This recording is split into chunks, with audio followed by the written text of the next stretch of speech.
In our stream this past Wednesday, we talked about the new October Super Drop, the Spookydrop 2023. Is that what it's called?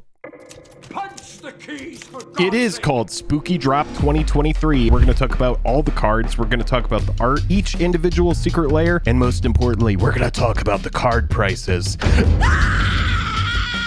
Because I know that is the scariest thing to all of you is when we cover the price of the cards. Big shout out to our patrons who help power the channel through Patreon. Our patrons help us make these videos and help make this channel a full-time thing. If you want to go check out the Patreon, there is a link in the description of the video. Special thanks to all of you. Jake, the Spookydrop 2023 has arrived. We have 47 days, 6 hours, 10 minutes, and 30 seconds. 6 minutes, 29, 28, 27, 26. Now I'm caught on. But what we've got is a giant sheet of numbers. Our mod, the numbers guy, aka Spectre, coming through hot, coming through hard with the Spookydrop 23 numbers. We're going to dive into each of these individual layers, what Jake and I think of them, the value they present.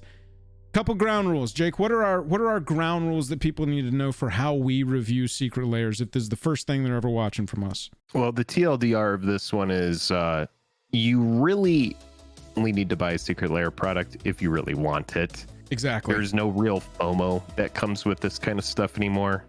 Cards that are printed in it, they get big adjustments in price. Everything is getting printed these days, so don't feel like you're going to be missing something here if you don't want to buy one of these. If you like it, you like it. If not, it's easy to just kind of stave it off and wait for something else. What we try and do is we check the market price via TCG of these cards, and that's how we value the cards. We'll try and let you know when it's a scarcity price or if it's a good card price, whatever. We also apply like a rough 2x to the foil. Sometimes there's more. All the foil prices should be taken with a significant amount of salt, as you can see right here. Take these with a grain of salt. Take these with a pound of salt. Especially when I'm looking down there at that Emrakul, the Promised End price. Right. I mean, that is in foil. A big hit. That's what I'm saying. However, but that is skewed. That is hugely skewed. Because that's a scarce card. Right. And these foil prices do not work in tandem with the regular foil prices. In fact, a lot of times they go the opposite direction because they bend and nobody wants bendy cards. Remember that no bonus cards are being accounted for in these calculations. All secret layers come with a bonus card. A lot of times it's some dumb sliver. Sometimes it's something cool. We can't account for that. Play the lotto if you want to.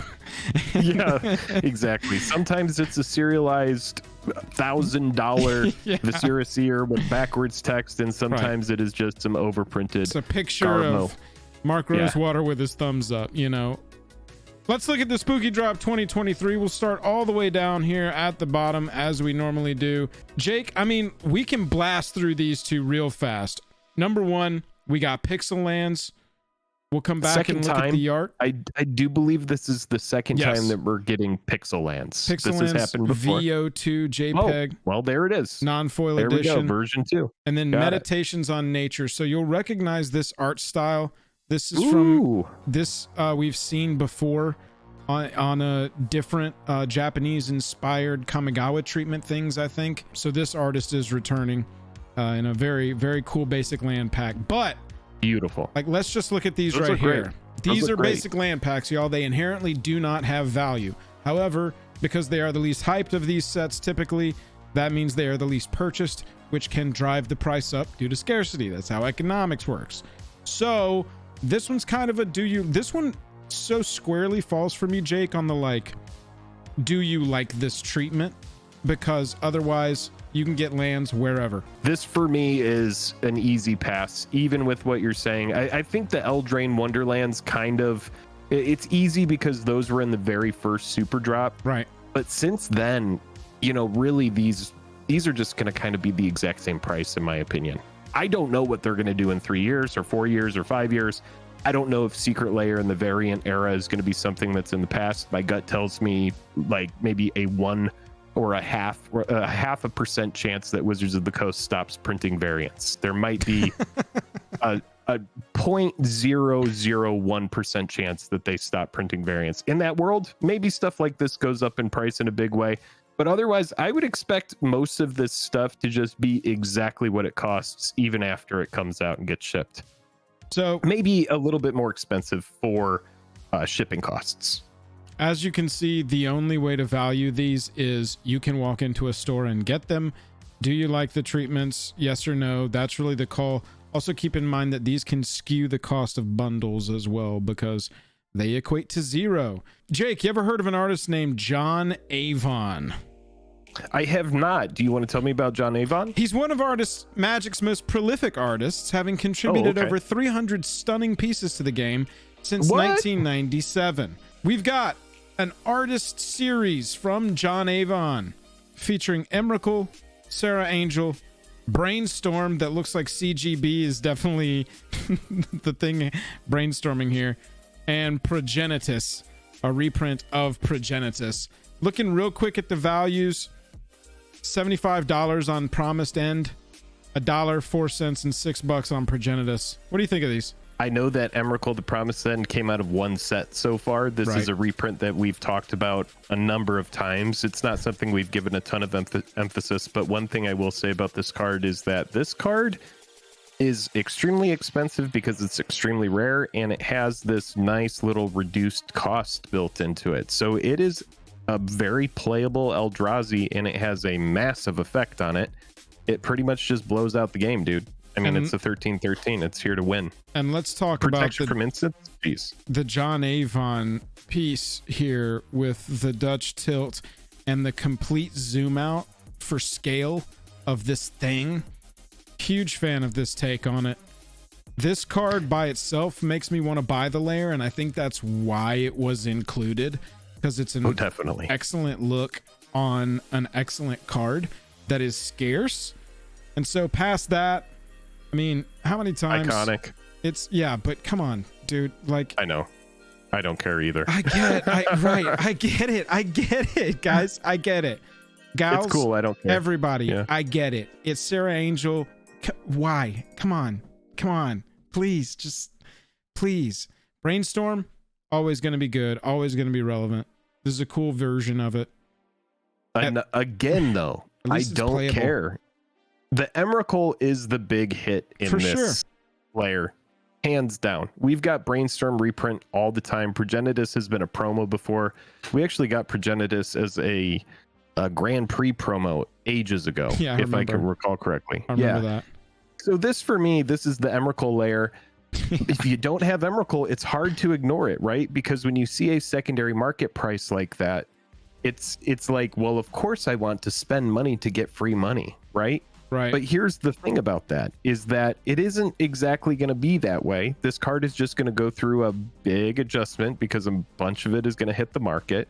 Remember that these Secret Lair products, they're order as many as you want kind of thing, or there is like a limit. I think it's like 10. Right. So if people just go out and buy multiples of these, there's just going to be a bunch of different Emrakuls going on the market. You know, if you buy this with the intention of, I'm going to buy 10 so that I can have one, and I'm going to sell 9, then you're putting a lot more supply out there to get soaked up. So Andrew Blank in chat said the story behind this Sarah Angel is actually really touching. It's his wife. And then Michael said, and he thought he was dying and it would be his last card. So I retract all of my negative statements about Sarah Angel. Do apologize. I was talking about the card, not the art. No, the art, I mean, the art is beautiful. Of course, but we're here to review the Secret Lair. It has, it doesn't detract from what that artist's meaning is behind that piece, even a little bit. Absolutely.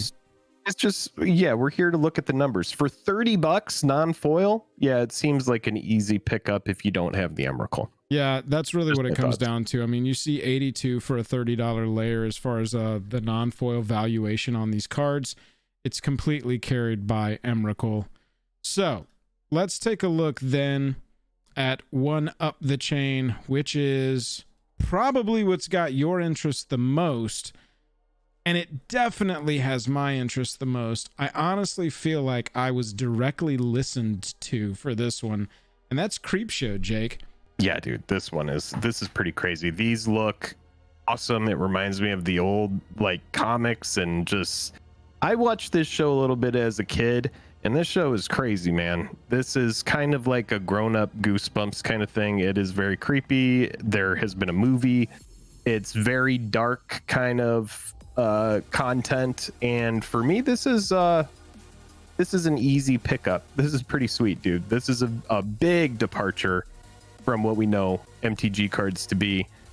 This tells me that Wizards of the Coast is just like, do you want to partner? Do you want to partner up? How about you? What IP do you have over there? Let's partner up with you. We'll do this one. And so on. And yeah, that's kind of where I'm at with that. That Grim Grin is pretty sweet too. Everything I always ask for when we review these is unique and pushing the limit treatments of playable commanders and commander cards. That's what I ask for personally out of Secret Lairs. This Grim Grin is not only a playable commander, it's a playable 99, and the whole set is sort of themed zombie. But this is the most unique, like you said, I really think I've ever seen an MTG card and still be readable. The back of all these against the whitening, because look, the edges are already whitened. The edges are pre-weathered. Yeah, I do like that feature. I'm loving how on the back of these cards, the playable commander could be your comic book page here. You've got your casting cost, you've got the ETB effect in the middle, then you've got its text, second creature whenever it attacks, and you got its toughness. And it's all presented like a comic book panel. That's awesome to me. It looks nothing like an MTG card, and thumbs up for that. That's what I want out of these Secret Lairs so much, dude. And they are delivering hard with this one. Now, value-wise, what do we got here? $25 on a $30 layer. Unholy Grotto and Zombie Master. Yeah. Unholy Grotto is a great card. Zombie Master is a great card. But really, it comes down to, does it speak to you? Is it something that you like? I could see a lot of people not liking this too and just being like, yeah, that's not for me. You know, this is like very different. You got the big red kind of like chunk at the top, which people might not like on their cards. But for me, this is an easy pickup. I just love the look. I home run. I love that they decided to theme it around zombies, because zombies are a creep show. So I do think that there was some good thought that went into this one. Pretty fun. Pretty fun I kind stuff. of feel like when they really push the envelope like this and make me want to buy them, they intentionally are like, gotcha. Yeah. Not going to get the value on this one, but you get the look. Right? And I'm like, I'm paying for the look. I get it. Thank you.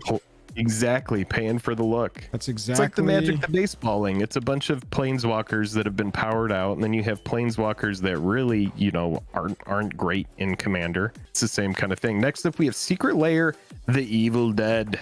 And this is another thing. It's just really cool themed. I'm not even a massive Evil Dead fan, but I like it anyway. I just like it. I like that it's cards themed around a really cool franchise. You got Vanquish the Horde. Just a lot of really fun cards.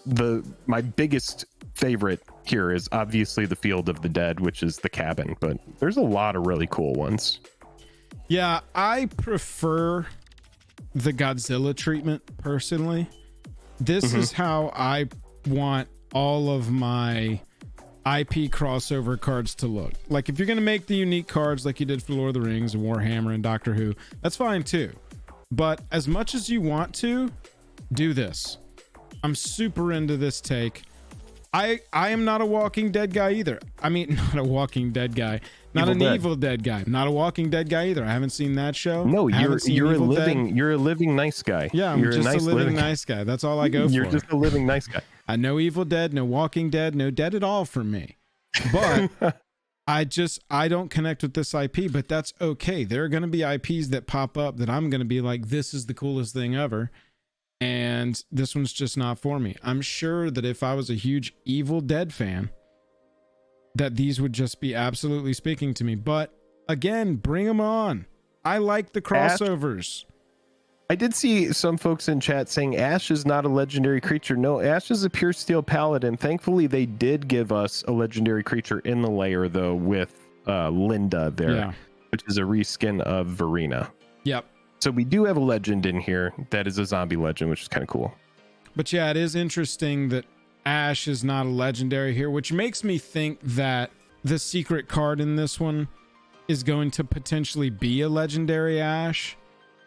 That is some that would reprint, be interesting. because that would be pretty cool. it's weird to have the main character of your IP not a playable commander for people that want an Evil Dead deck, you know? And so I will say, I was talking crap about the extra cards in the Secret Lairs earlier, but with these IP crossover ones, typically the secret card is also an IP crossover card. And so there potentially will be something in this, not financial advice, that is Evil Dead related. And if I had to put money on just a shot in the dark, I would say a legendary creature that is reskinned Godzilla style as Ash. I like what the Grim Legacy says. It'll be a chainsaw Embercleave bet. That could be pretty sweet. A chainsaw as the equipment, kind of like Lucille style from Walking Dead. I could totally see that. I could see Totally that. I would think though, so typically when they have layers like this that have a legend and some other cards, the other cards are in the color identity of that legend. But these two are playable in this deck. The Pure Steel Paladin doesn't really fit in this Verena deck, so that is kind of not a hard and fast rule. But Pure Steel is such a weird choice for this, isn't it? yeah, it's strange. It is strange. Most of the value in this layer is off the Field of the Dead at $20. You got $25 worth of value in a $30 layer. They get better and better at targeting these specific numbers. If it's an IP crossover one, you're going to lose a little bit of value. If it's not, you're going to gain some value potentially. The artist ones are up to them. But yeah, I like it too. Really cool. I like it too. Pretty sweet.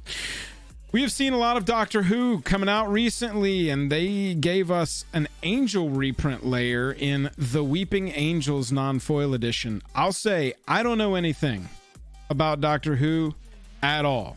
Never seen a moment of it. Never read anything about it. I'm a 0 on the knowledge scale.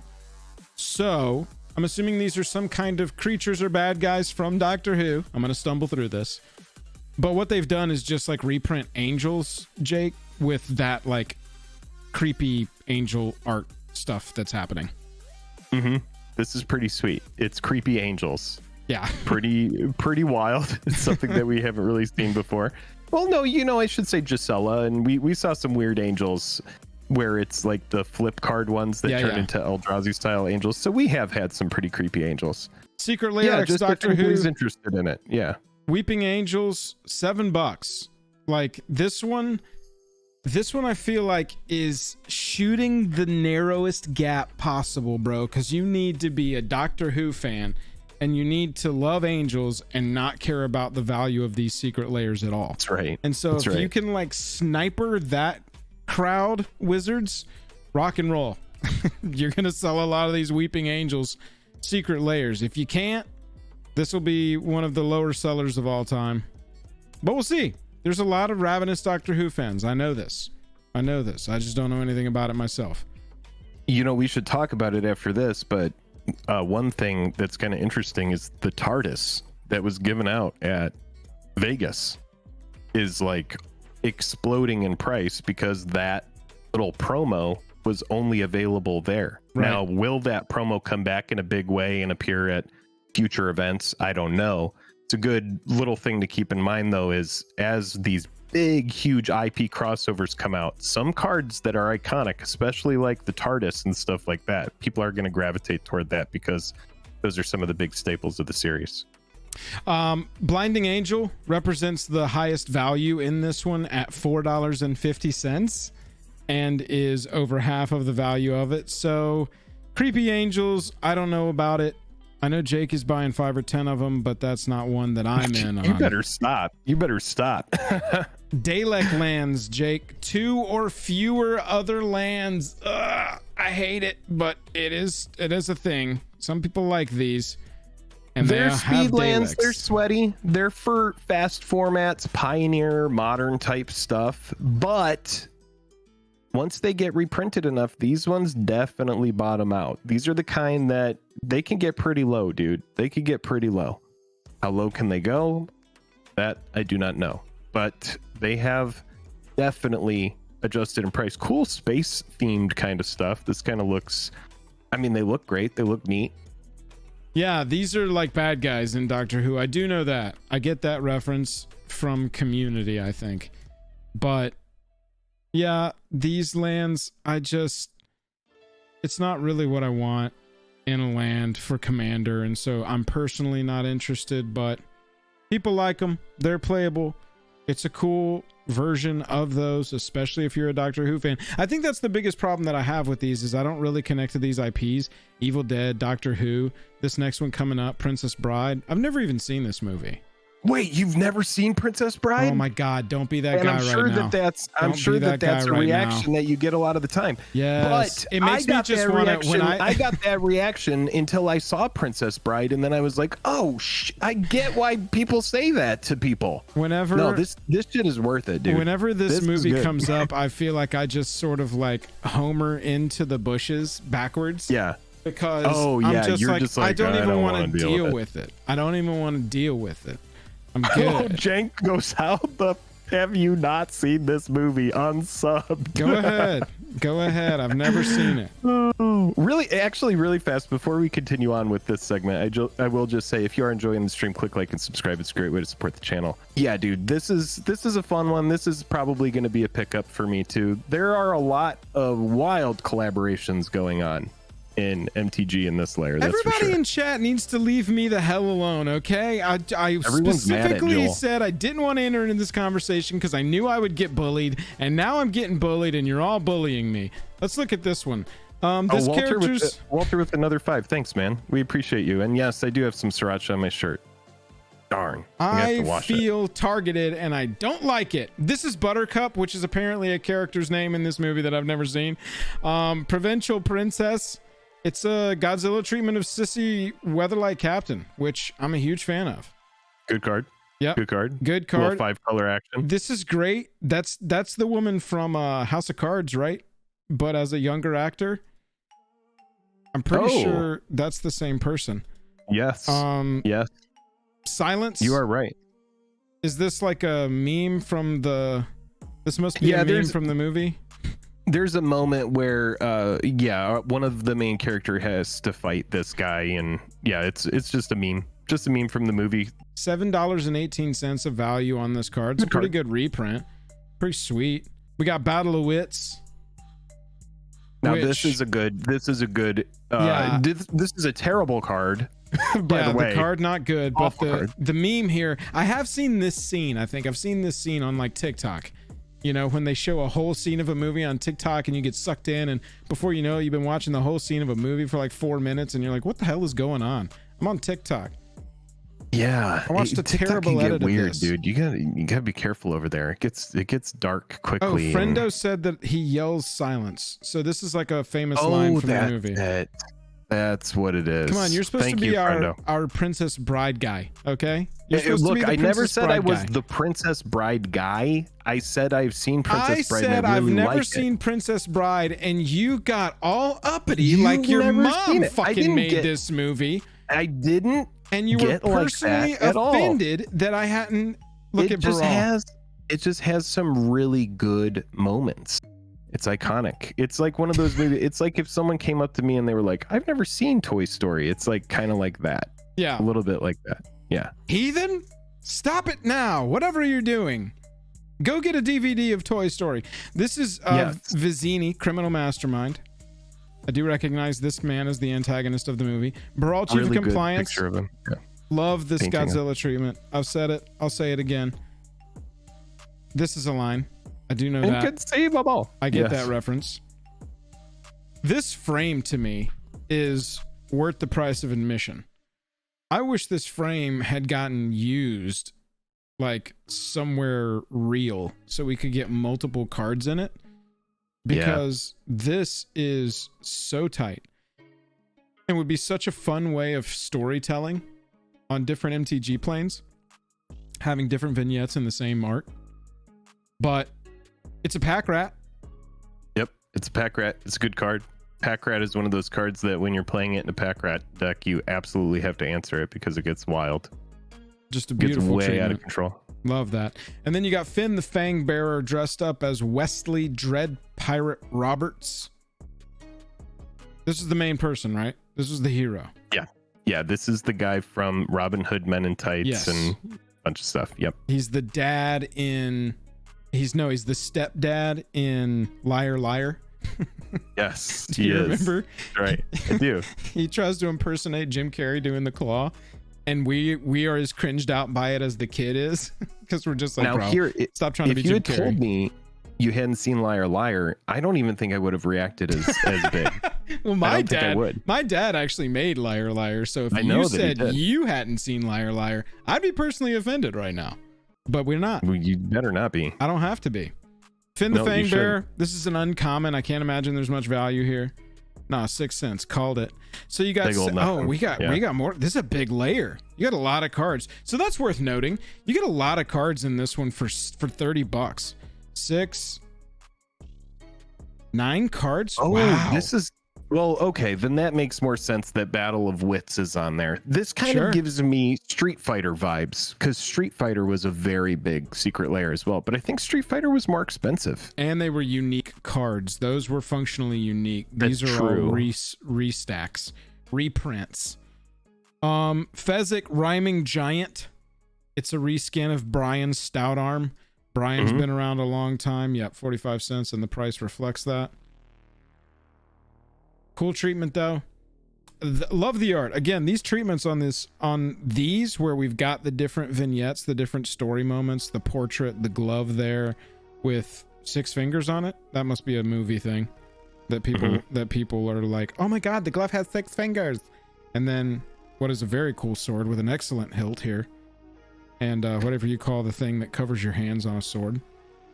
I like what they're doing here, because they only have one card to kind of incorporate these different memes. Yeah. And so they're just taking these little kind of circular spots on the card to kind of emphasize these moments that people are going to look for. So that's pretty sweet too. Like, give me this as the Eldraine frame. This looks so tight with all of the biological work, plant work here. Yeah. The vignetted circles. God, I just love this treatment. Love this art. I like the skull with the black rose over it. That's Right. pretty sweet. Just little details in there. Ekaterina Burmack, you killed these. Inigo Avenging Swordsman. This is Inigo Montoya. This is the line you always hear. I have heard this line even though I've not seen this movie. That's right. Which, if you're just joining us, Jake is quitting the channel later tonight because I haven't seen Princess Bride. I'm gonna have to, I guess, rent it. Does Redbox have this? Yeah, you should definitely use Redbox to find it. Need to rent it fast. Miracle Max, unemployed. It's a Marchesa the Black Rose, but as Miracle Max. This is a fun one too. And it's the other Marchesa. It's not the main Marchesa. It's the second Marchesa. 83 cents. Yeah, this is one for the fans. This is one where I'm pretty sure the designers were like, we're gonna nail these references. And they did. I'm just gonna assume they did. Listen, Wizards of the Coast, I really, at this point, you're just doing anything you want.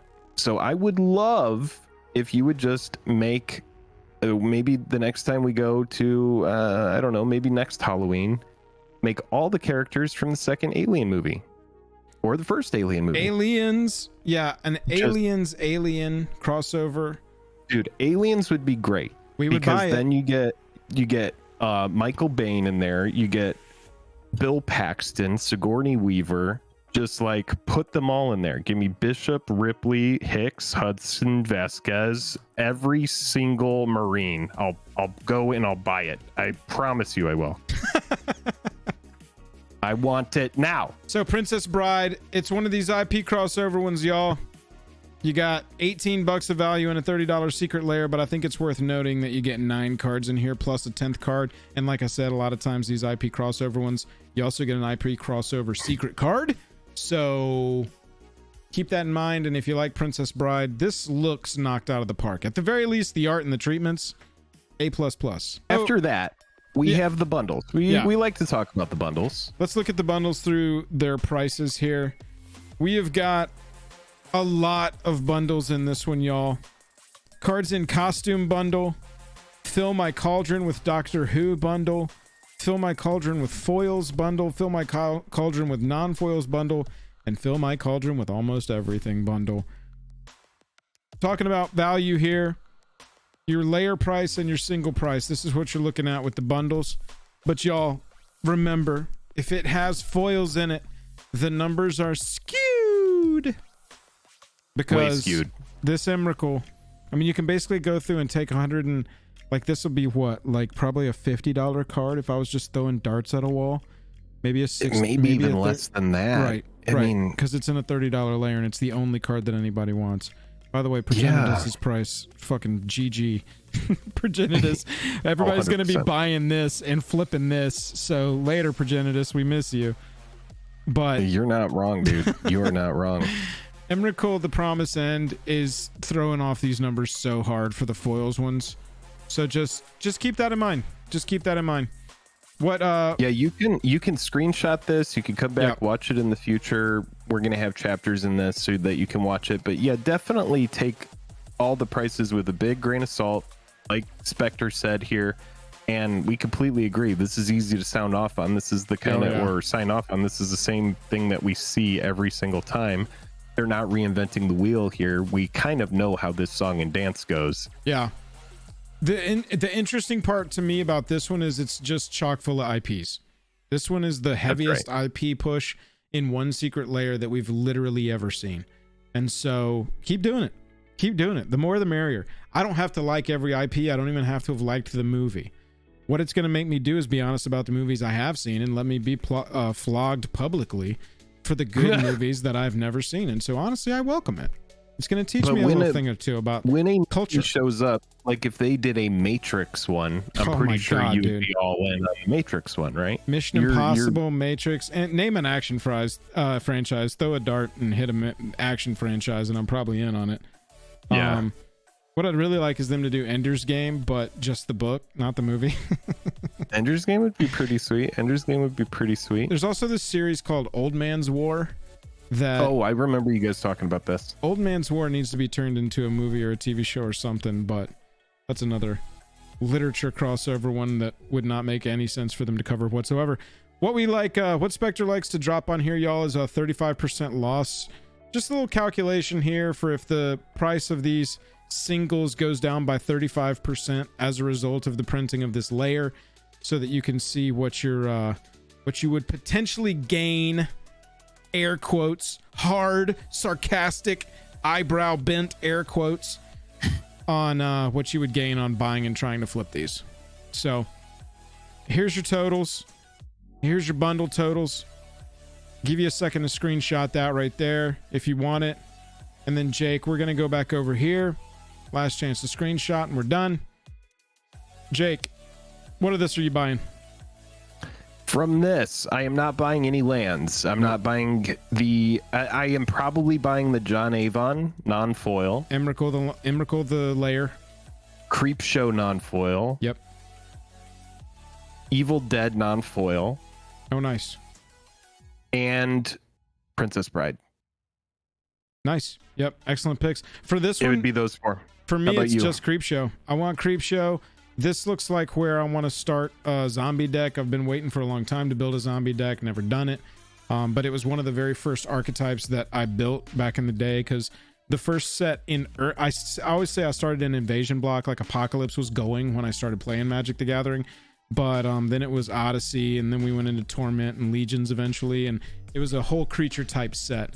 And so zombies and clerics were the two like creature types that I really latched onto first, but I've never built a commander deck out of either one. So I think I'll pick this one up, and this will start it, because you've got some playables to go ahead and slot in, Grimgrin to be the head of it, and you've got some a lot of other secret layers that have come out in the past, like the metal ones and some of the other like monster poster, movie poster ones that will make excellent additions to that. So it's just a one layer pickup for me on this one. Spookydrop 2023, 47 days, 5 hours left. Ooh, we got time. Let us know which ones of these you like down there in chat if you're watching this after the fact. By the way, if you are watching this after the fact, you could have been here live, 9:30, most Wednesdays, Wednesday evenings at 9:30. make sure you come hang And out a little with us. tip. I kind of want to leave this little tip at the end of this. Yeah. We have entered a phase of Secret Lair where people get this a lot faster than they used to. Oh yeah. And so if you're kind of on the fence about this product and you want to wait and find out what the secret card is in some of these, you can kind of lurk Reddit, like the MTG Finance subreddit, and you can start to find pictures of those cards either pop up on Twitter or in Reddit, just spots like that. So make sure to that's a fantastic keep your eyes tip. peeled for that kind of stuff. That's actually something we need to add to our kind of standard tips about secret layers, because you're right. I have noticed that, but never like noticed it, if you know what I mean. And That's right. Because they don't they don't ship all these in a batch at the end of the time. They are just ship on demand after a certain point. You're absolutely right, Jake. You can wait and see what the secret card is and see if maybe it's something that you should pick up. So yeah, keep that in mind.